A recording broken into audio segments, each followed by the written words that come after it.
sure there's a place on our character sheets All that right. keeps spell points, but Hey, everybody. Welcome to Stride and Strike. Ooh. We're live. I'm alive.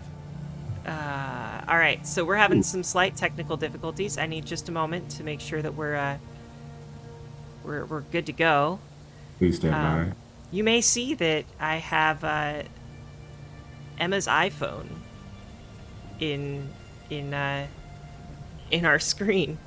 I'm gonna try to change that name, but Dan is not here, and it makes things a little bit simpler if we bring someone in, bring another device in, so that the windows don't get wonky. That way, if Dan is able to join, we can just drop that device out and you can come on in. But hi, what's going on? I hope everybody's doing well. Living life, feeling pretty good. Lazy day today. Cool. I'm excited to see where we're going next. Me too. Yeah, don't we have one more task that we need to complete? You do. Oh, yeah. It is the evening before day 3, and day 4 is the night of the green moon. Before we start, though, I have a question. Uh-huh. It's a warm-up question for your characters. If y'all are good with doing that. Let's Do it. So, at this point in their life, what is your character's most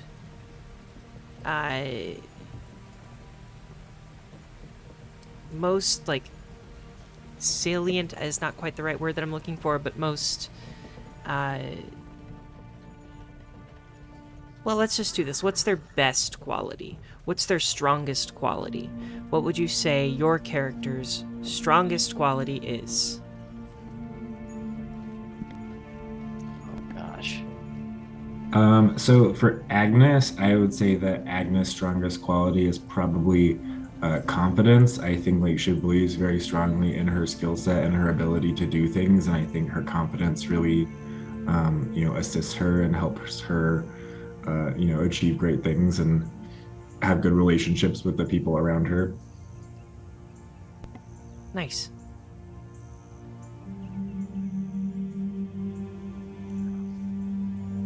I would say Namir really cares about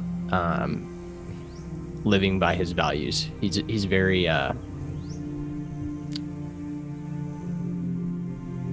committed to what he believes in, and he believes in helping people, and he believes in the pursuit of knowledge, and whether or not somebody's looking at him, he's going to act by that code of values. Cool. I think Mrs. Sprout, her best quality, or her strongest quality at this point in her life, would be perseverance. She's lived a long time, and she's gone through some hard stuff, and she's always found a way to push on. Very cool. And for Bloodhound, I would definitely say their resolve and their commitment to the traditions of the following.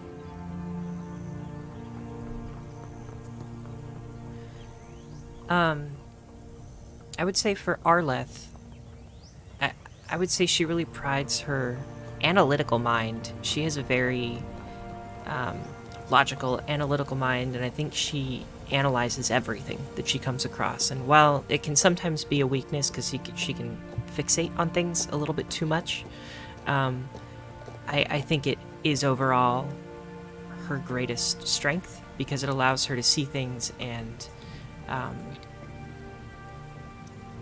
see things in a different way than other people might, and then also adapt to problems in a different way that other people might. Yeah. Well, with that, I'd like to do a recap because it's been 2 weeks since we played, and I'd like to know I'd like a reminder. What is it that we did last time? So if anybody wants to talk us through, I'd appreciate that. But if not, I can definitely explain. me pull up my notes. Yeah, didn't we run into another Fae? Yes, I do remember that we went to this like kind of Stonehenge-esque structure where all of these like rock figures were in a semi-circle of some kind, and they were all kind of the different like I can't think of the word for these, but like the animals that represent things in the Broken Tusk community, because every house has like their animals in them, and so there was like a pillar for each animal, and it so happened that the raven pillar was busted up and broken, like kind of, I guess, more broken in half. Like a large chunk of it from the top was like missing and off, and it was a very heavy piece, and clearly something either very strong or very unnatural did it, because it was pretty solid stone, and that was not something that we were expecting to see, and it was new. And then we come across this dude who's like kind of crying about, I believe it's a dude anyway, crying about his raven queen and how he's like upset her and can't get her back. And while he's kind of sobbing and having his fit, all of this giant flock of ravens are kind of also having a fit, but attacking us directly. And there's a lot of conflict going on. There's a lot of like getting pecked by birds, particularly Tuskar getting pecked by birds. And then somehow I remember throwing bread and getting some birds to go away that way. And I remember somehow through like the power of conversation and, good use of language that we managed to calm this Fae dude person down. And I don't really remember how that resolved. Maybe somebody else remembers better than I do, but that's... I remember, well, I have written down that his name was Shaggy. Shaggy Shempin. And I remember that he put the stone that we couldn't lift back up on the pillar. And then we tried to make, or at least Mrs. Sprout tried to make friends with him. And he said to look for him in the Feywilds. So Mrs. Sprout wrote down a campaign note of search for Shaggy in the Feywilds. Nice. Don't we also have to search for that stupid other Fae that like escaped us? Kahlo. Yeah, that one. The little peacock looking one. I mean, you definitely could if you wanted to, but they So, didn't leave in any what happens trail. to my hunted prey? Because I still feel like I should have hunted prey up on them. Yeah, I mean, I think you'd need to re-up it when you get there and see them. Yeah, but because it takes like a standard action, right? Yeah, it does. Okay. All right. Well, I guess it's not a standard action, huh? It's just action in Pathfinder. Ah, that's so simple. I love it. Okay, so yeah, you have this crazy, chaotic experience at the Ravenstone. All these things happening. Ravens attacking you. This weird Fae crying up at the top of this stone hill, or top of this hill with this giant stone. You solve the problem. You make your way back to camp.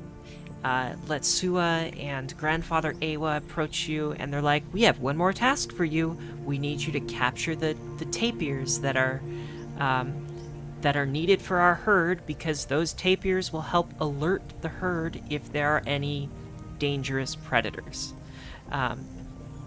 And after they explain this little girl named Imek approaches you, and she's like, "Hi, I'm Imek. You're going to be my students tomorrow." At the end of the night, a familiar face, Whippa, the woman who led you on your moose hunt, your scout training leader, approaches you before you all go to sleep and says, "After you meet with Imek tomorrow, I have something to show you about traps, if you need that before your encounter with the Tapirs tomorrow."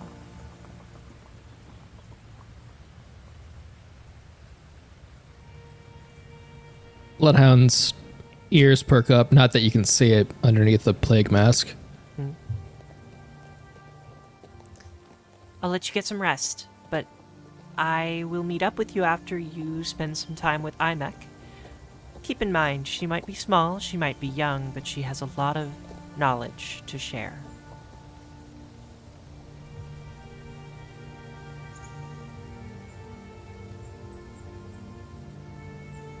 Um, You can ignore that. Mrs. Sprout is gonna. What's her name? Imek. Or this No, woman is Whippa. Whippa. Yeah. Oh, She's gonna. I should mention, I know that I mentioned this in the first session, but I don't think we've really spent a lot of time with Whippa. And so one very distinct characteristic about her is that she is incredibly pregnant at the moment. She's got a very, very large pregnant belly. She looks like she's probably going to go into labor sometime in the next week. Yeah, Mrs. Sprout was gonna ask her how the kiddo was doing. Oh, do you mean Imek or Oh no, the one that's still on its way. Oh, well, I suppose they're doing fine. They seem healthy. I don't really know much other than that, but I suppose we'll find out soon. She looks nervous and she also looks excited. She says that. It'll be a great day indeed. I hope so. We could do a reading to determine the gender later if you'd like. Oh, I don't believe in things like that, but I don't believe in gender. Wow, very progressive. Very progressive. No. Oh, thank you. That might be interesting to see, but I think I kind of want to wait. But if you would like to, you're more than welcome to. I just don't want to know what the result is. No, all good things to those who wait. We could light off fireworks in a really dry part of the. Oh, and then what? Maybe some of them could be blue if it's for a boy, and they could be pink if it's for a girl, right? Just like that. Yeah. Who was needs thinking orange mystery for boys. antagonists to set fire to the forest when we could do it ourselves? Maybe that's why the forest is on fire further up river. The other tribes are a little less progressive. Yeah. Quick note, it's a little hard to hear people. I'm not sure if that's just on my end, but maybe just speak louder if that's possible and that goes for multiple people tonight. Not sure what's up.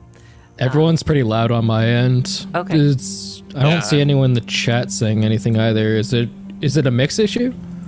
Might be. I can take a look at it a little later. Okay. Yeah. But with that, you're able to take a rest for the night. And all of you can mark off a long rest for your characters. And wake up the next morning. And Imek is collecting you. She comes to each and every one of your your tents, and she opens the door. She walks in, and she says, "Hi, it's time for our lesson today." Good She does morning, this Imek. to every person. Good morning, Namir. How are you? I'm doing very well, thanks. You're up quite early. Well, I usually get up early to feed some of the animals in the herd. It's a good practice. Let's go get the others. Okay. And lead you over to... Ludhunter is already up, consulting with Atur. Is this your companion? Yes, they're That's- named after my grandfather, uncle. It was uncle, right? I believe Yeah, so. uncle. My uncle. Wow, I didn't know that. That's really neat. What is their name again? Artur. And she holds up her hand, and gives a quick whistle, and Arthur just immediately hops over, sits on her hand, and she pulls her hand closer to her face, and closes her eyes and gives a little sound with her a tongue trill, and pets Arthur's back really lightly. Arthur is loving it. Just immediate connection with this girl. He's really sweet. You appear to have a gift. Thanks. Not everybody can see that.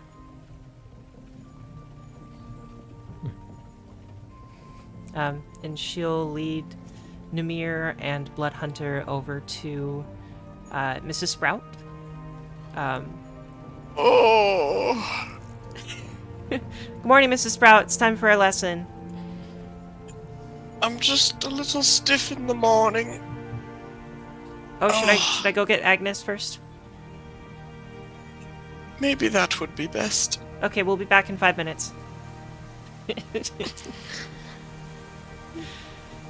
Walk over to Agnes's tent. Pulls open the like flap of the tent. Hi, Agnes. Are you ready?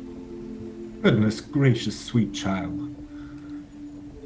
I've seen the future, and I know that it would be much better if we were starting this later in the day. It's certainly far too bright an hour for this task. Maybe that's part of the lesson. Oh yes, the lesson. I forgot. You have things to teach us, don't you? I do. All right. Well, we'll wait outside. The early cat gets the Like, bird. Do you have any of your yarn, Namir? Where did you hear about the yarn? Oh, there's just a rumor. Tuskar said you might have some yarn. I don't care for rumors. However, if you'd like to see, I do have a small collection, but don't tell anyone. I won't. And on the way back to Mrs. Sprout's tent after grabbing Agnes, we stop over at Arlith's tent. Hi, Arlith. Oh, hi, Imek. It's wonderful to see you. I'm going to get my things together, get my bow, and we're just gonna get started, right? Yeah, sounds good. I'll see you there. Don't stray too far behind. And collect the group. Come to Mrs. Sprout's tent. Hi, Mrs. Sprout. Are you ready? More ready than before. And she leads everybody out to the herd.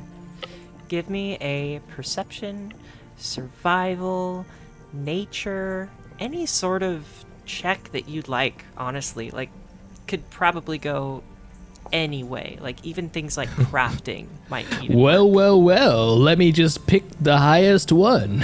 There you go. All right, diplomacy it is. I did a good old 22. Oh, I rolled a 7 for an 11. Okay. 23 nature. Okay. 13. 13 Diplomacy. for diplomacy. Okay. Yeah. Arleth will roll nature. Let's see. What you doing? What you looking for? Yeah. I guess I should have chosen to roll that perception because it's definitely not my best. Okay. All right. Agnes, Mrs. Sprout.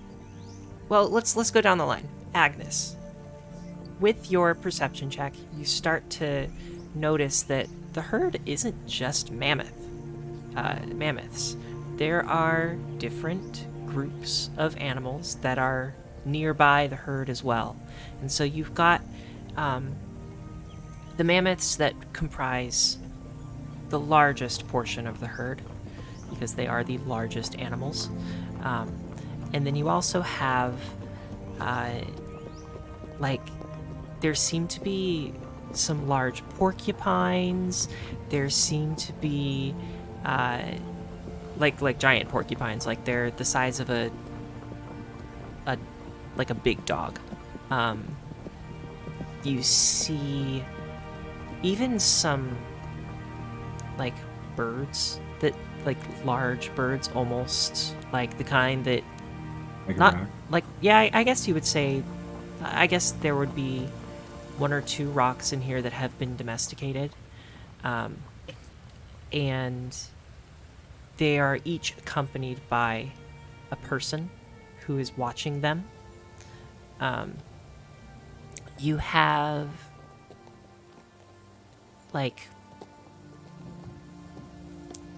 you already have some tapirs in the herd, but you're looking to add more, and just any number of, most of the time it's like grazers, herbivores. But yeah, it's a pretty big herd, and it's a lot more diverse than you might think. Ah, Because I've from a never distance, stopped to ponder this biodiversity before. yeah, and from a distance, it's like it just looks like a bunch of mammoths. But when you get up close, there's more to it. Without any details, as they would say. And Bloodhound, as you approach with your nature, I think you also notice the diversity, but maybe you don't kind of see quite as much detail as Agnes would. Another thing you notice is that the different animals seem to be separated in different ways. Not necessarily by like physical separations, like a fence or anything, but they just prefer to hang out with each other over the other animals. Mrs. Sprout, as you approach, I think you see much the same that Agnes would. And Namir, you see there are, with your diplomacy of 13, you're able to speak to one of the people who is watching the herd at the moment and have a nice conversation with them about how to safely approach, and they're able to give you some tips as to how best to do that. And Arlith, with her 15 nature, doesn't get too much more than what Bloodhound would have noticed.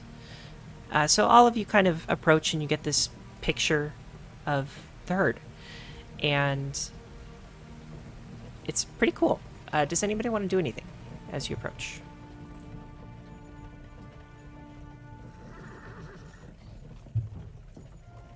Is it out of line to tell a very quick, funny TikTok? Please feel free. There's the TikTok, or the top is titled, Why the Mammoths Died Out. Oh no. And it's the animals disembarking Noah's Ark. And the mammoth is like, Noah, you told us we needed 2 of each, but I brought my dad. Wait, I don't get it. Wait, someone explain this to me. Help. Well, they There's- can't do it. There's no one to repopulate the mammoth population. Just a Oh. boy and his son. Oh Yep. no. And- Hey, strong family values, though. Come on. Yeah. Yeah, I agree. Gotta respect it. But no, I think I will approach slowly. Mhm. I'm still pretty cautious around mammoths. Yeah. Where is Imek in relation to the rest of us? She's in front of the general group. She's approaching first, so I would think that Namir, you're kind of approaching as she does or after she does. And yeah, she's just directly in front of the group. She kind of kneels down and approaches some of the the rodents in the group. There are these large rodents. I don't know, maybe you might call them like groundhogs. Dire rats. Yeah, you see these dire rats. No, these Wombat. groundhogs. Wombat. There we go. I like that. And are those marsupials? Mm-hmm. They are. Cool. Yeah. So you see a group of these wombats, and she starts to approach and get down on her knees and kind of play with them a little bit. And they love her. They seem to be really interested in spending time with this little girl. She Can she fit in their pouch? she's not quite that small, but I bet she wishes she could just hang out with the wombats all day long. Let's see. Yeah, Namir, are you approaching? I'll approach alongside Imek and wait for her signal. Okay. So she seems very excited. You probably pick up on the fact that she rarely has an attentive, adult audience. So she's, eager to show off what she knows. And so as the group walks up to this herd, she starts explaining, how you can befriend animals, and she starts talking about the herd. She explains all the differences between the different animals and what they're each good at, and she goes into this whole lengthy lesson. Oh, yes, Mrs. Sprout, what do you need? I just have a question. What are you supposed to do if one of them tries to eat you? Oh, I mean, there are some that are more aggressive than others, like the rocks over there. But they can be tamed if you, if you show them enough power. And I'm maybe not the right person to teach you that because I'm smaller, but some of our herders are really talented at taming beasts. You should talk to them at some point about that. I'm more worried about things like that.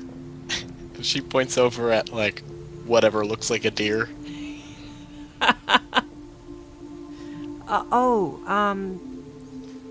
Well, that's a good point. I didn't think about that. You're made of plants. They like to eat plants. You are a plant. That would probably mean that they're a predator to you. Well, I'll keep you safe for now. We'll try to figure it out as we go. Okay. They're really docile, see? And she goes up and she, pets one of them on the side of the head. Really seems interested in just being near Imek. But yeah, it's okay. They're really nice. And I need another perception check from everybody. I love those. I think while this is happening, Agnes wants to kind of gather animal. Oh, that was bad. Animal droppings, not like droppings, but feathers and anything around from the animals that could maybe feasibly be used in kind of fortune telling show. Sure. Yeah, absolutely. I think you're able to find a bunch of stuff that you could use. Wait, wasn't there a book series called The Guardians of Ga'Hoole that was you could see the future in owl droppings? That's interesting. That sounds right. I definitely think that is a form of divination. I love the idea of you just walking around picking up. Yeah. Yeah. Maybe I will. Agnes is not afraid of getting dirty or peeing in rivers or any kind of thing. That's certainly any kind of thing. Just add altars to my inventory. It'll be great. Mm-hmm. All right. Look at this handsome fella. Yeah. What was your perception roll, Mrs. Sprout?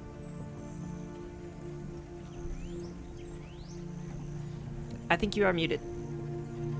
That would be a 19. 19. What about Agnes? Oh, Agnes got a 6, and it's a natural 1. All right. And what about Arliv? I can roll myself because that's my It was almost a character. crit. That was almost a crit. Namir, what was your initiative? What was your Sweet. perception? 7. 7. Mhm. And Bloodhound. 24. 24. So, first thing is off in the distance, not too far, but let's say 50 feet away, and on this map, the mammoth herd would be to the map's right. And from behind you, as you're approaching this mammoth herd, Bloodhound, you hear a porcupine, like a... Thank you for I'm here all night. Don't have any silly voices for today, so we're going with animal noises. And you hear this weird pig noise almost, and it kind of seems like this thing is getting aggressive toward one of the mammoths that has strayed from the rest of the group. So you see, here's the herd on the right of the map, and then Bloodhound, you see a mammoth like recoil and run away slightly, and this porcupine is getting real aggressive. What would you like to do? We are in initiative order, by the way. Can we kill the porcupine?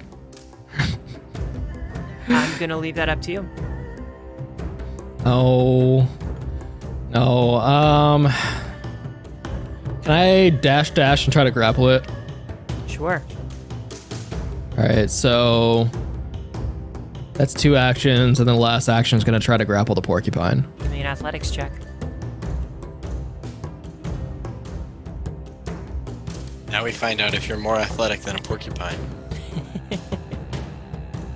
He seems pretty strong. That's a 12 if you didn't see it. 12. All right. I need a reflex save from you, please. God damn it.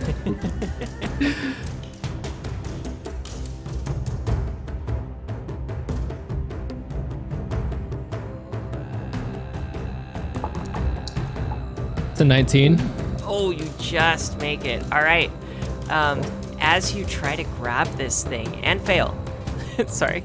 As you try to grab this thing, first is your hands slip over like they go with the grain, quote unquote, of the porcupine quills, and you're not able to get like a good grip, and a couple of the quills shoot out in the moment that you grab it, and you're able to avoid them, but just barely. And I think that is your full turn. That is my full turn, yes. All right. Next, we go to Arleth. She looks at Imek, and she's going to use the point out action to point out to Imek what is happening, or to point out to the party what is happening. She says, Imek, everyone, there's a porcupine that's aggressive, I think. I'll be right back. And let's see. Runs in the opposite direction. All right, we're going to start off with, I think I have 25 feet of movement. Yep, 25 feet.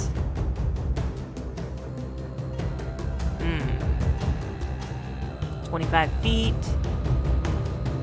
And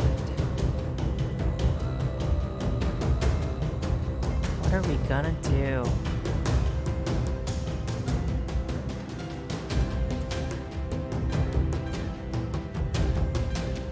Okay.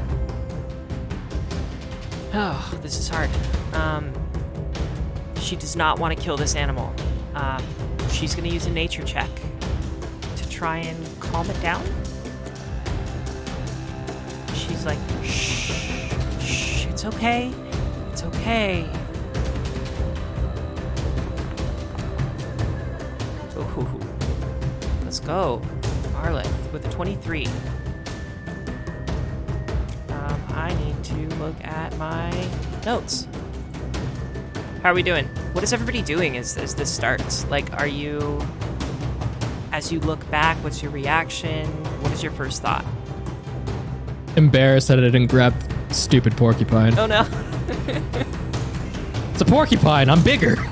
I feel like I'm cringing at Agnes is cringing at the porcupine grappling incident.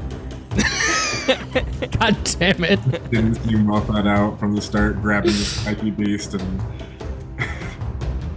she's just patiently waiting for her initiative turn order to do something else that's not grappling the porcupine. It's clear to me that Imek wants this lesson to go well, so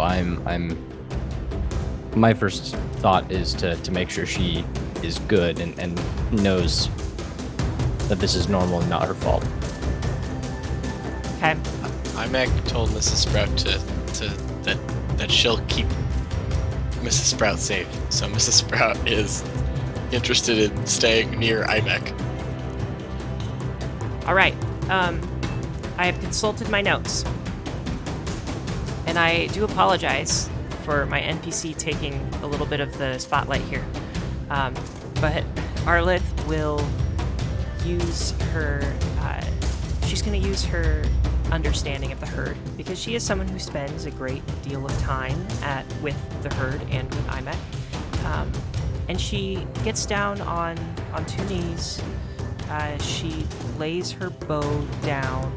She looks at the porcupine, and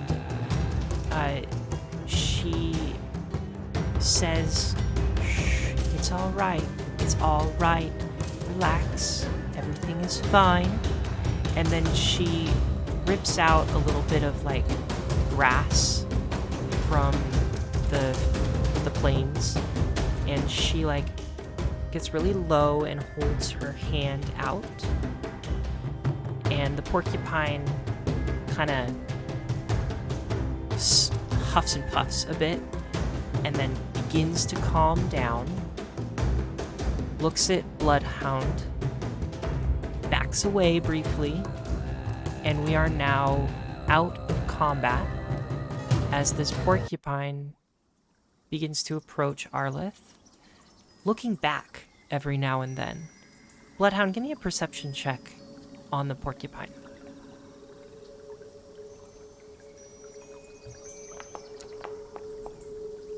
Oh yeah. 24. The 24, you can pretty clearly see that while this porcupine is leaving this burrow cautiously, they are looking back at the burrow as they approach Arlith. And you see a group of small little baby porcupines inside of this burrow. And with your perception check, seeing the mammoth that just ran away, I think it's pretty likely that this mammoth stepped on the burrow without realizing it was there, and then the porcupine attacked. Yeah, and the herders come to the group and they thank everybody. Imek says, "Is everybody okay?" Imek, I do have to ask, what would you call a baby porcupine? Would it be a porcupini? Oh, well, with my vast wealth of knowledge on giant porcupines, I would simply call them Reed's notes in the younglings. I prefer teeny weeny porcupini. That's more fun. I figured you'd think so. 10 porcupinis wear a polka dot bikini. Say that 10 times fast. Yeah, right? Cool. So she introduces you all to the herd. And let's see, what do you gain from this? There's something that you all... Mrs. Sprout is interested in trying to pick up the quills. Ooh, okay. Yeah, you're able to do so. I think you're probably able to do so without harming yourself. And one of the herders approaches you and says, "Oh, those are excellent for making tools. Those are really great for like coming up with different art projects. You can make really beautiful necklaces and things like that." Bloodhound would like to interject. Oh yeah, what's up? Could they be made to be fashioned into poison darts, perhaps? Oh wow. Yeah, I think you probably could try that. I'm not much of a fighter, so I think I've never thought about that, but you could definitely try. Yeah. And so mark off. Let's say there's a total of 10 porcupine quills, and as a group you can distribute them however you would like. You can kind of craft those up later if you'd like. Mrs. Sprout makes a show out of giving each person exactly 2 and like divvying them up one at a time. Nice. You're a lot like my old teacher. Oh, what a great compliment. Yeah, she taught me last year. She was really good. What was her name? Oh, her name is... God dang it, Tommy. hang on. It sounded like an important character you were introducing. I'm gonna sidle over and I'm glad that it did sound like that. hand my spines over to Bloodhound. Cool. Thank you, friend. Sounded like you had more of an idea with what to do with them than I did. Her name, you might know her as Lisha. That's Lisha. She's one of the other catfolk here, and she looks over at Namir. Namir, you've probably seen her around. I do think I recall seeing another catfolk woman. There are not very many of us. No. Yeah, Namir, she caught your eye. What? Namir kind of and looks around and. Well, anyway, is it time for us to move on then? Namir, I'm confused why you gave your porcupine quills to Bloodhound. Well, Mrs. Sprout, just as you are a friend to me, I am a friend to Bloodhound, and Bloodhound said that he would like to use them for something. Would these not make excellent implements with your yarn? I didn't tell him, Namir. It wasn't me. It Or I didn't tell is her. true. You could fashion a fine pair of knitting needles out of these. As I was saying, is it time we move on? Imek, what's the next lesson that we have to learn here? Well, okay, so first things first. I'd like each of you to allot yourself a +2 bonus to any nature check for the rest of the day. So after listening to Imek teach you about the herd, you have a better understanding of how to interact with the animals, and I think you're able to apply that throughout the rest of the day. And she says, well, actually, I was going to walk you over to the Tapir Grove, and I think we could try to capture the Tapirs together, if you'd like. But I think Whippa wanted to speak with you as well. Okay, well, yes, Tapirs and Whippa. Let's go handle those things. Yes. And you approach Whippa back at the camp, and she asks all of you, how was your lesson with Imek? Imek was a wonderful teacher. She helped us diffuse a pretty tense situation. Well, I'm glad. Were you going to say something, Agnes? I think it was very enlightening. There's more than one way to wrestle a porcupine. Oh, porcupine. That girl always comes up with something.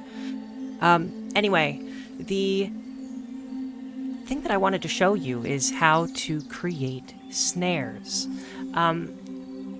We are going to spend some time crafting. So take a seat, and I'd like you all to take these tools. And she hands each of you a set of normal, naturey looking, there are some tools, but there are natural elements in there as well. There's seeds, porcupine quills. There are there are pine cones, different things you would use in nature to craft things together. And as you go about this, first thing is that she begins to teach you how to put all of these things together, and we'll cut them apart and piece them back together in different ways to create caltrops. And you're able to create what is called a caltrip snare and a battering snare and a poison barbs snare. So I can type that into the chat for all of you so that you have that. But that's a caltrop snare, a battering snare, and a poison barbs snare. So each of you learn how to make them on your own. Even if you don't have the crafting feat, you're able to make them within her supervision, or from her supervision. And I'd like a crafting check to see how each of you do with this. I have a metagame question. Sure. Is it absolutely vital that all of us know how to do this? No. Because I think Mrs. Sprout is utterly failing and gone on her own. She's So, this is something that I wanted Bloodhound to learn, but I didn't have the feats to pick up on it yet. Nice. I think with the supplies she was given, Mrs. Sprout has given herself decorations like you would a snowman. Okay. And so she's now got like maybe like a little crown of like some of the stuff, or like a little buttons down the front of her or something. Very cool. She looks over at you. Very creative, Mrs. Sprout. I also got a 7 on my check. Cool. That tracks then. Bloodhound, you are able to craft each snare very successfully. Agnes, same. You're able to craft each snare very successfully. Namir, you're able to craft it with her help. And so she's kind of walking you through it. So you're able to get each snare as well, but she is there walking you through the steps as you go about it. Arlith is the first done. She finishes right away, and she's like, oh, this is interesting, and she pieces them all together, almost without listening to Wippa's lesson. Like, Wippa's just kind of describing, and she's already building. She comes up with each snare on her own. And the group now has each one of those, each person has each one of those types of snares. And you can add that to your inventory. So again, that is a caltrop snare, a battering snare, and a poison barb snare. Not barb. Would somebody please take these damn snares away from me? Arlet steps in. Oh, I can take it. As I was crafting, I just kept fucking snapping the sticks, and I was so aggravating. You just have to be more gentle. I'm not a fan of. Just thank you. Take them. Sure. Yeah, I got it. She takes them off your hands. This time. Remind me how I add things to my inventory again. Yeah, so it's going to be from the compendium over in the far right-hand side of the toolbar at the top of Foundry. It's like just next to the settings icon. Okay. Equipment? Yep. Yeah, and so each of you have these snares now. Wippa has taught you how to create them, and you could potentially use them in... She mentions you could potentially use them as you're trying to capture these tapirs. So, I'm going to fast forward things a little bit, if y'all don't mind. Imek leads you to a grove. And she whispers and explains that this is where you often will find tapirs spending time. It's a safe place. It's protected from the open plains. And it's quiet, so they like this location. And on the map, you see a little trail of that's outlined by trees.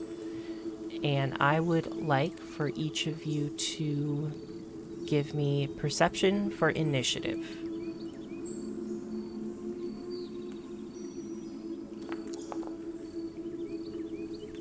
Hoorah. Oh, I have Bloodhound on here twice. Weird. Oh man, Blood Hunter. Dang. Yeah. I thought I rolled well. Namir, as a rule, does not roll well. It's kind of his thing. All right, we're missing some people on this map, aren't we? We got Agnes, we got Arlith, we got Sprout, Bloodhound, and Namir. Okay, everybody's there, right? Yeah. All right. Imek is with all of you as well. I don't have a token for her. Mrs. Sprout, what was your initiative? 24. Nice. Okay. Do. You begin to approach this grove. We're just gonna start at the top of round 1 with Bloodhound. But before you really start anything, Imek looks at you and she says, "Remember, everyone, the purpose is to bring them into the herd. We don't want to hurt them if we don't have to. And we want to try and make sure that they like us, because that will make things easier to bring them into the herd and tame them. But ultimately, if it doesn't work out that way, then it doesn't work out, and that's fine too. I'm going to leave it to you. Go ahead."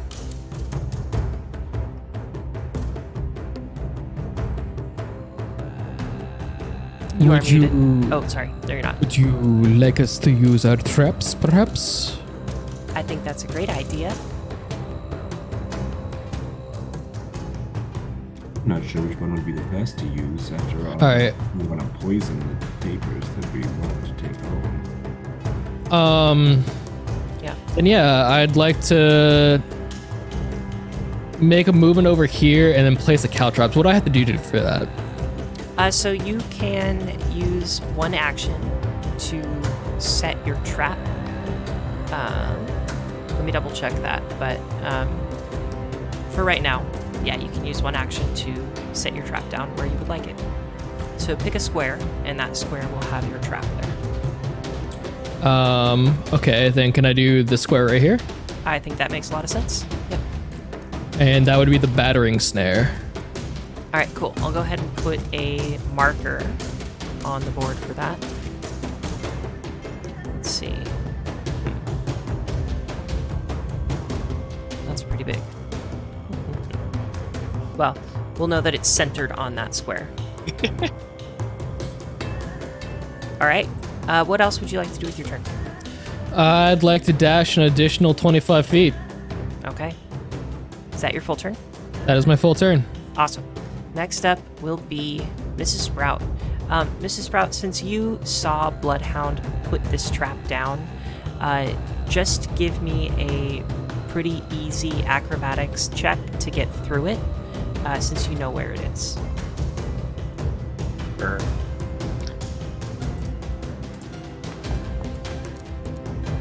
20. 20. Yeah, you're good. Okay, so I'm going to move 25 and then 25. Cool. How thick are these trees? They're pretty thick. You can't quite see the tapirs, but you have been assured by Imek that the tapirs are there. And you can hear like a little bit of rustling in the grass just beyond the trees where you're standing. Okay, I think I'm gonna spend my third action doing my best to imitate that rustling. Oh, I like it. Okay, can you give me a nature check, please? Sure can. Oh, it's an 11. All right. Let me check my notes, because there's something in my notes about this. Alright. Cool. Next up, we have... Who do we have? Next up is Arleth. She will move 25. I'm going to roll an acrobatics check to get through that. Trap. Terrified of that trap going off on one of us. Yeah. Let's go, Arleth. Alright, she's good. Okay, she makes it through. She moves up here. And then she's gonna move quietly and hopefully stealthily over here.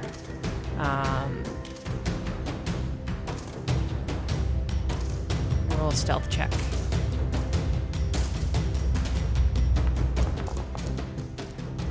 Dirty 20. All right. Next we have our giant tapir. Now these things, as Arleth would see, they are pretty big.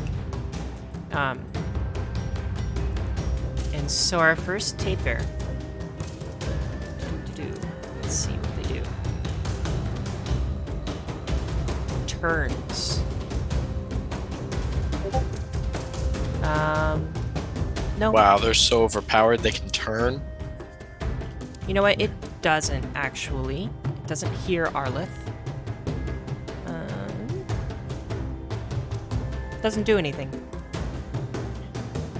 Next up is Namir.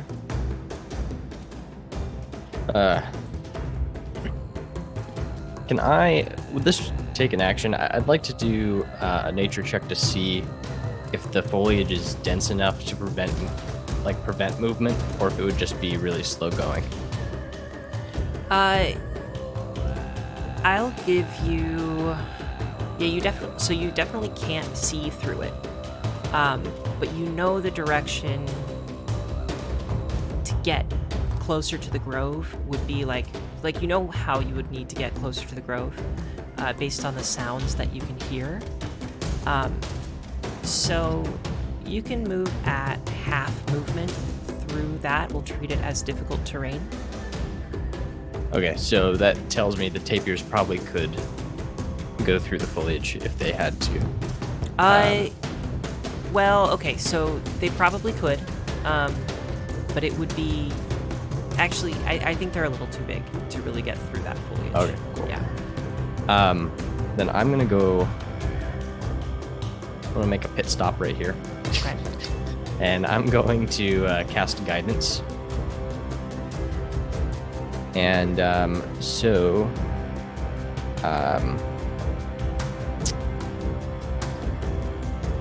yeah, you get a +1 on your next roll, basically. Okay. Agnes.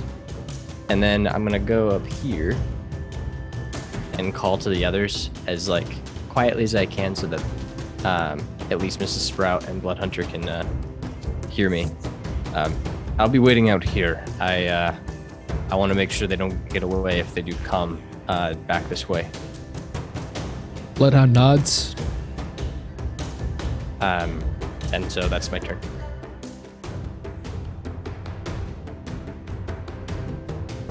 All right. Next we have our other giant tapir, which doesn't do anything. And then we go to Agnes. I think Agnes doesn't really want to go past this trap that we've just set up, but I would like to set up an additional trap. Okay. Is it one action for you to set up a trap, or? Yeah, it's going to be one action. And you'll be able to drop it in one square. I guess. So is it possible for me to drop it in... I don't know how to ping this for you. Can I drop one in, I guess, not this square, but the square, sorry. Just making a ton, it's great. The square that I just created. Yeah. Also, something to keep in mind is that the trap does not. It doesn't. Let's do this. It doesn't extend that full radius, that 5-foot radius. So it's only in the center of that radius. Okay, in that case, can I instead move like one more up from here? Sorry, I'm making circles everywhere. Like right here? Yeah, exactly. Perfect. And can I use my other action to set up another trap in the opposite? Yes. Yes, and I guess I'll put my caltrops snare in one, and I guess another battering snare in the other. Perfect. Let's go ahead and do that. And what are the odds that I can... I guess I don't have the... I just want to talk to the rest of my teammates and let them know that I put these traps down, but I don't know if they can hear me without me being too loud. You can speak at like a relatively low volume to Namir and maybe reach Blood Hunter. I think Mrs. Sprout and Arlith are a little bit too far. You're gonna have to be careful, Bloodhound. Went a little crazy with the traps over here. Bloodhound looks at you, nods, and with caltrop snare in hand, nods again. Cool. That's it for me. We then end up at Bloodhound. What would you like to do? I would like to drop my caltrop snare right here. All right. Let's see. Cool. And then I would like to dash. Is it half in the foliage? Yeah, half movement through the foliage. Then I can do, instead of 50 feet, 25 feet this way. Give me a stealth check, please, as you're moving through the bushes.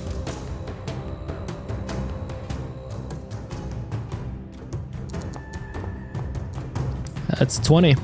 You're okay. The tapirs seem pretty unaware. You can see them now. You see they're quite large. And one of them is only about 10 feet away from you. Cool. Yeah. That's my turn. All right, Mrs. Sprout, it's your turn. What would you like to do? Can I What is happening? avoid having to make a stealth check by moving at half speed voluntarily? Or make my stealth check easier by moving at half speed? I'm gonna say no, I don't think so. Because you're walking through like thick foliage. Well, I'm not trying to walk through. I'm trying to walk around, but I'm also trying to Oh, okay. Yes. be quiet. Yeah. Okay, so basically 5. Can I get it to... I just have to drag and click. 5, 10. I'm trying to go here. Okay. And I'm trying to do what I did with the moose, where I blend in with the the foliage. Okay. For that, I think I will need a stealth check. Yes, but it's a different... I was hoping it was a nature check to blend in. I'll allow it, Okay. since you look like nature. 21. Yeah, you're okay. And then my last action, I'm just going to enter mountain stance, which I think makes me look more like a boulder. Cool. We then go to Arleth. Arleth will look over at Sprout and say, should we try to tame them? Mrs. Sprout will not move Okay. and not reply. Okay. 15, 20, 25. We're going to do a stealth check there. That first movement. Oh boy. 17. She's okay. then, with the rest of her movement, or with the rest of her turn, Arleth will reach over to the type of grass that the tapirs seem to be munching on. So for one action, she draws some of that from the ground. And with her other action, she is going to whistle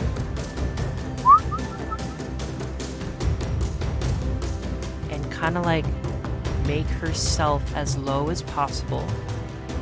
And she's gonna take the grass and start to chomp on it as she holds out the rest of the grass with her other hand. She's gonna roll a nature check to try and make herself look at least as most like the tapirs as she can. Oh my god! No way! Nat 20! Jeez, okay. Agnes, I get the feeling that there might be more than just 2 tapirs in there. How many do you think there are? 2 and then 1 really good one. The tapirs turn around. Well, not yet. One of them.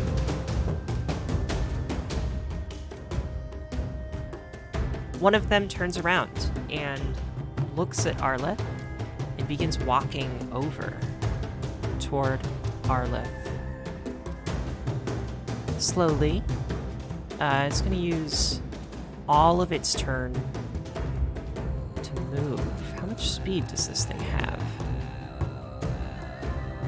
What are we looking at here? 25. Okay, yeah. Uses all of its turn to move over there. First action, slowly move forward. Second action, slowly move forward. Third action, again. And just kind of turning its head to the side. And next we go to Namir.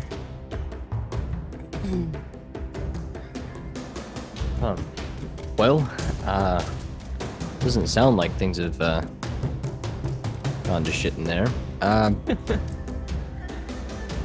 Well, I guess I'm gonna go ahead and sidle over here, into the closer to the brush, and I suppose I will prepare an action. Sure, you can ready, yeah. Or ready an action. It's good. 2 actions to ready 1 action. Sounds good. I've only used 1 action to walk over here. I'm gonna ready an attempt to grapple. Nice. If a tapir gets within grappling distance, I'm gonna hop on him. I like it. And that's my turn. Okay. It is the second giant tapir's turn. Now I really want Namir to go for a ride. Yeah!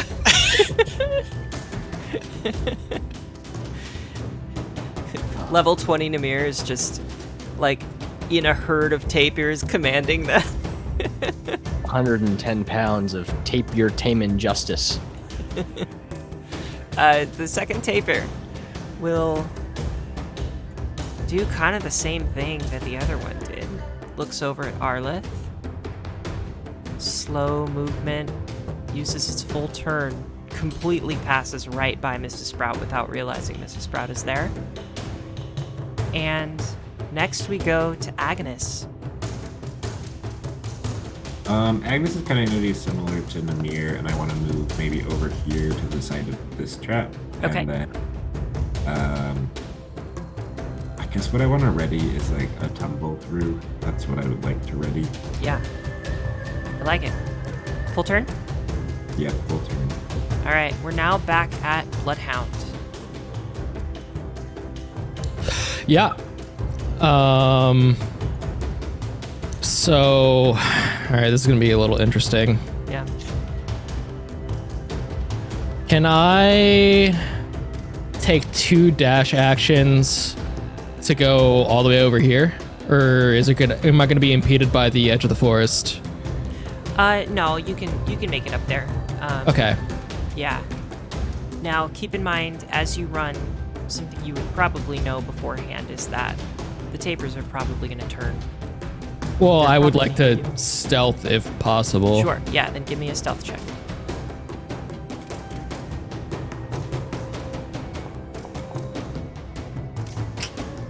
It's not great. Roll of a 13. Alright, I need a, what is their passive perception here? Perception DC. Let's see. Alright. Both of the tapirs look startled as you run by. What would you like to do with the rest of your turn?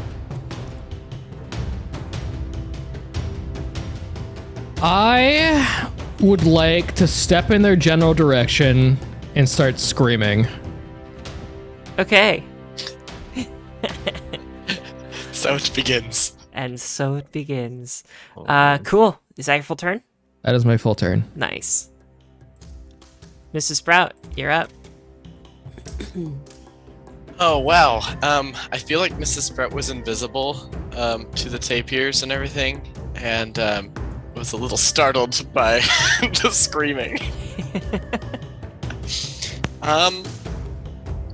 Mrs. Sprout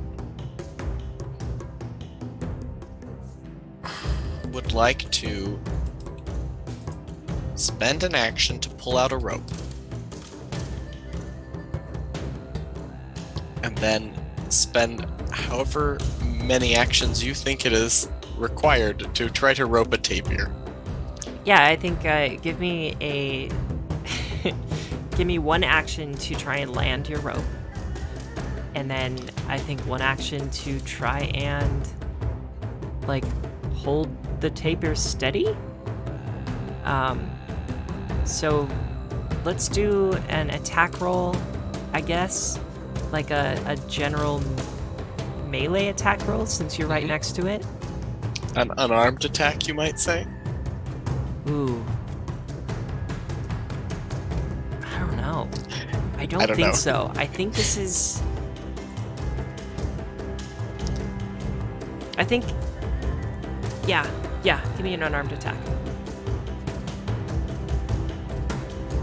Okay.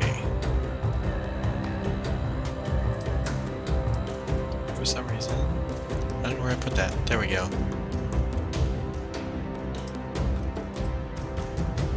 The action no longer exists. Oh, okay, because I'm in the wrong stance? I think it's because I'm in the wrong stance.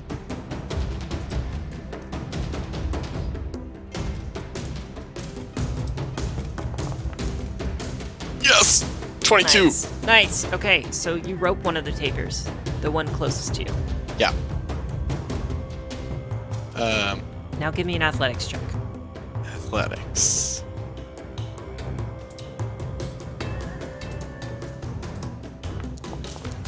Ugh, 10. Oof. It pulls on the rope, and the rope slips from your hands. Okay. All right.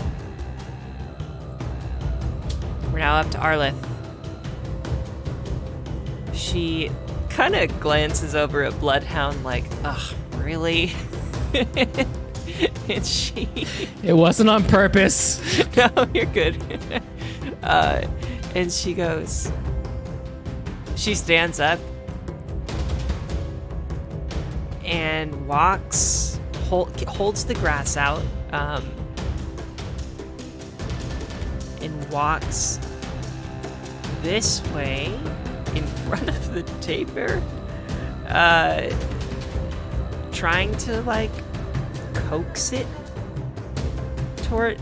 Like this is definitely a failing action, but she's trying. There's a lot of chaotic stuff going on right now, and she wants to try and keep this thing calm. Yeah, and I'm gonna roll a nature check. Nat 20, baby. Let's go. Yeah, here it comes. Let's go. Come on, Arlith.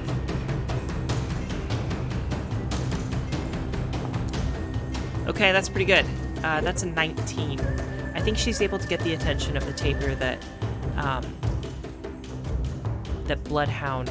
I'm sorry, that Mrs. Sprout just roped. And with that, the rope, the nature check from earlier, and this nature check, this tapir is able to be, it seems as if it is under Arlith's control. With the rest of her action, Arlith grabs the rope that that Mrs. Sprout roped around the tapir. You think that unless something crazy happens, which it could, but unless something crazy happens, this tapir has been subdued. And next we go to the other tapir.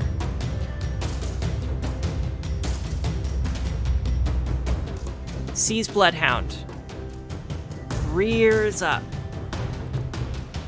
and frightened, it lashes out at you, Bloodhound, with a... what is it gonna do?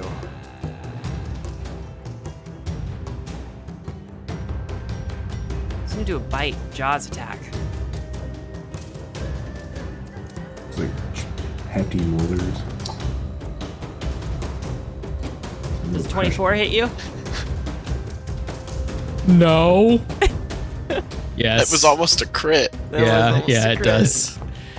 Alright, you're gonna take 8 points of piercing damage as this tapir just like uses one of its move actions to recoil from fear, and then its second action to like bite at you succeeds, and then its third action to use its grinding bite. Oh, God. Oh, And you just feel this creature's jaws just chomp down on your arm and just grind left and right, back and forth over your skin. I need a fortitude save, Bloodhound. Yeah. Bloodhound's about to be right. You're It is a okay. dirty 20. You're okay. Okay, that is the giant tapir's turn. Wait, so did I take more than 8 damage? No. Sorry. Just okay, 8 damage, cool. yeah. Just 8 damage. Which in this game can be brutal. Okay, that is the giant tapir's turn.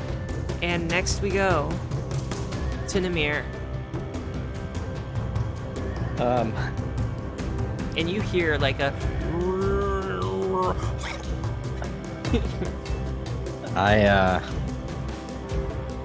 Bloodhound, would you have made any noise when you were hurt? I have a very high pain tolerance, so no. Kind of glance over at Agnes and I say, so, you know how this is gonna turn out? I think it's going smashingly. I didn't hear any screaming at all. That's true, no screaming so far. Surely if And, they were in trouble, they would have yelled. yeah, and the big one isn't around, so maybe we got lucky. Maybe we should start disarming the traps. Yeah. You know, we'll give it a minute. And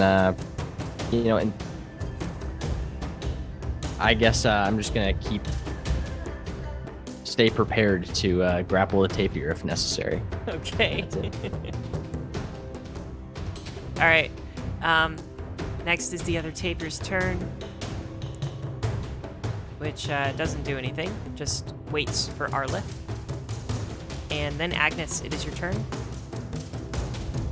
Agnes is just gonna wave at the mirror. Okay. Hey there. We're 15 feet apart. Just gonna continue to leave my actions ready because we've not heard anything. I guess What? maybe it makes sense to call out, like, is it going all right over there? Sure. If anybody can feel free to respond if you'd like. Mrs. Sprout was gonna say on her turn, one down, one to go. Nice. You're right, it is going smashingly. Joran, is that your full turn? I think so. All right, Bloodhound, you're up.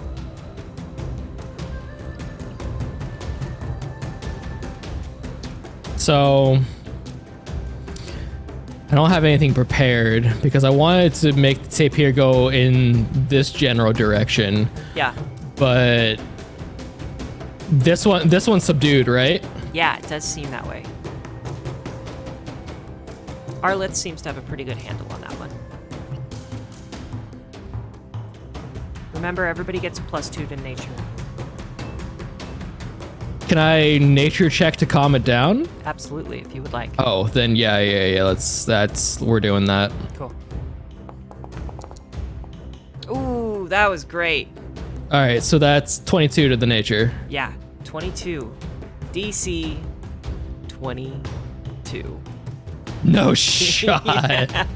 Wait, so does that go to my favor or does it go to theirs? That goes to your favor. So there are like, based on the certain DCs that you reach, you can like subdue this in one go, or you can subdue this in a number of steps based on how high you roll, and you hit the DC 22 to subdue it in one go. And the tapir lowers down, removes their jaws from your arm. What do you do to calm it down? I stop yelling and trying to make myself look big, and instead put my finger to my beak. Go, shh. It is okay, little one. And I try to just gently like do like a downward motion with my hands until it is good enough to start just kind of chilling out and get to the point where I can, hold on, do I even have rope? I should have rope, right? Yeah, I believe it's something that you As each if you would, bought it. have in like the Yes, adventure pack. yeah, it's in the adventure pack. So I'm going to tie a lasso around the neck and start leading them back towards the path, or not on the path, like through. I'm going to gesture to Arleth, who has the other one, and be like, "Let's go this way, Yeah. around all the traps." The tapir, as you start to calm it down, it does one of those like huffing and puffing, just throwing its head side to side, and then it starts to calm down a little bit. And I think the last thing that gives it the full, complete sense of calm is Artur lands on your shoulder and nuzzles you just a little bit, and the tapir relaxes, and you're able to get the rope on the tapir, and we can pull ourselves out of combat because you have now tamed 2 tapirs that you can add to the herd. Woo! You can Yeah. tear down the traps back there now. Yeah, I was gonna say, I can get my traps back because I want to use them later. Okay, so these are one-use traps typically. Actually, you know what? No, nobody stepped on them. So yeah, you can absolutely recollect them. Oh, there should be a check Cool. to make sure you don't trigger it while you're trying to get it back. Ooh. Ymir thinks that and immediately goes to walk through the brush instead of disarming the traps. That's fair. That's fair. I think Agnes would try. Yeah, give me a thievery check. Let's see how it goes. Here we go. You ready? Hugo. There's no Hugo. But here it goes. Are you ready? Oh, I got 26. Sorry. Nice. Wow. Yeah, you're good. You collect your traps. Sick. Oh yeah. Well, Bloodhound, are you also trying to recollect your traps? Yes. Yeah, give me a thievery check. Thievery. Make sure you don't. Mrs. Sprout will take the tapir from you. A 10.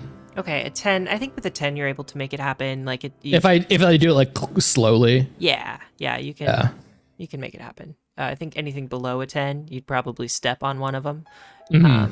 But you're okay. Cool. Mrs. Sprout, were you gonna say something? Just gonna take the tapir from Bloodhound while Bloodhound was. Oh yes, Disarming. please do. Cool. Imek meets all of you. Says, "Great job. I'll meet you back at camp." And just kind of push things forward a little bit. Make sure that we can wrap up our session relatively soon. We all make our way back toward camp. You can now, any of you can approach the animals. The herders are very thankful that you're able to bring them back. And you are well received by Wippa and Imek, along with Grandfather Awa. They thank you for your time and energy in preparing for the Night of Green Moon, and they are hoping to work. They each say they're hoping to continue working with you, and they hope that all of the scouting you've recently done will be something continual, something that you can continue to bring to the herd, or to the following. Let's see. I have a metagame question. Yeah, what's up? Has anyone ever told Awa about the fire? Did we do that on our first quest? I don't know. We can roleplay that out if you'd like. Or you can just say that you tell him that.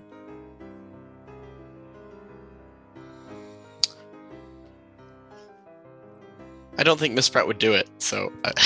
Okay. I certainly would have mentioned it to the first person that it seemed relevant to.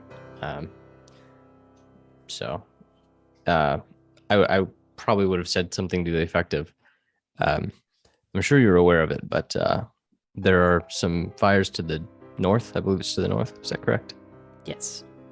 And the ash is bad enough that it's washing downstream and it's affecting the life along the stream.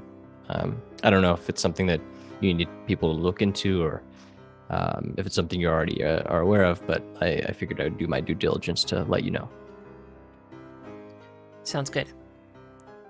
Awa looks at you and responds with, "This is concerning.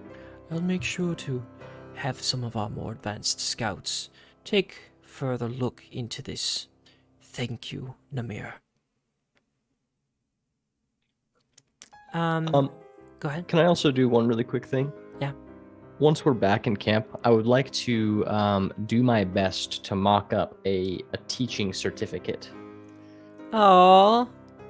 I don't know how good I am at doing that kind of thing, but I think I could come up with something that could be meaningful.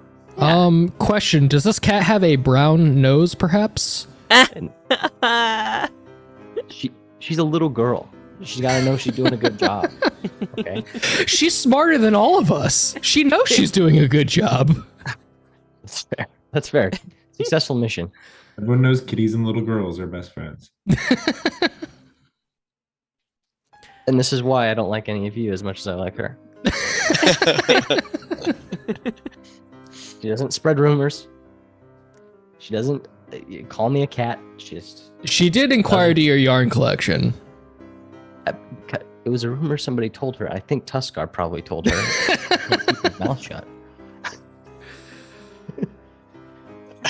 Oh, man. Oh, by the way, Bloodhound, do you need your wounds tended too? Yes, yeah, absolutely. All right, cool. I'm going to, just to accelerate things a little bit, I'm going to use Angelic Halo. Ooh. So you see like a halo of fire appear above my head. That's a little much for some just, camp medicine, but I do that. And then I'm going to go ahead and heal. Do some 2-action healing. So I like that dice. That's cool. So you heal 17, which is beautiful. No, it's more than enough. Yeah. It's more than max HP. Yeah. As you return to camp, Wippa approaches you. And so she thanks you for helping. And then after you have your conversation with Awa and Imek leaves, Wippa waits for all of you to... Wippa waits for everybody else to leave, and then she asks you, Did you notice anything strange out at the Tapir Grove?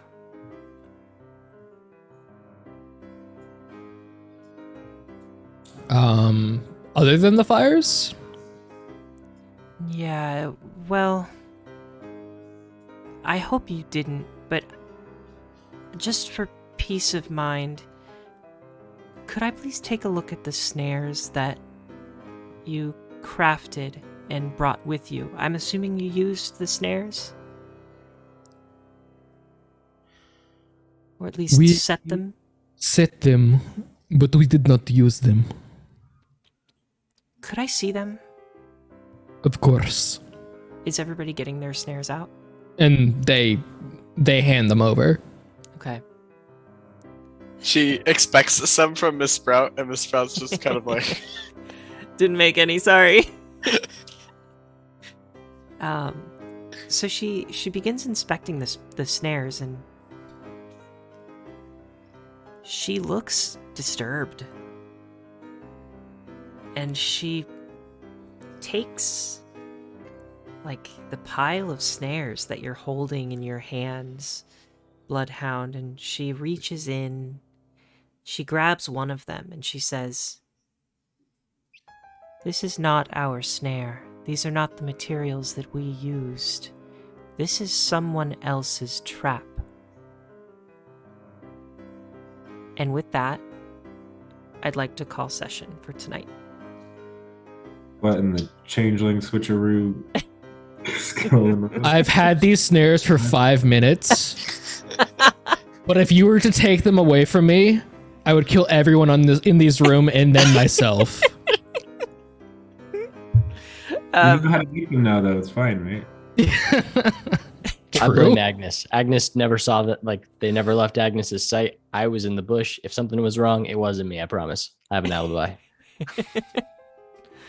Thank you, everybody. We're going to call it a night there. I hope you all have a wonderful night. Thank you for joining us on stream. And players, thank you for being here and hanging out and having fun. Okay. Absolutely. Thank you for having us. Yeah, good night, everybody.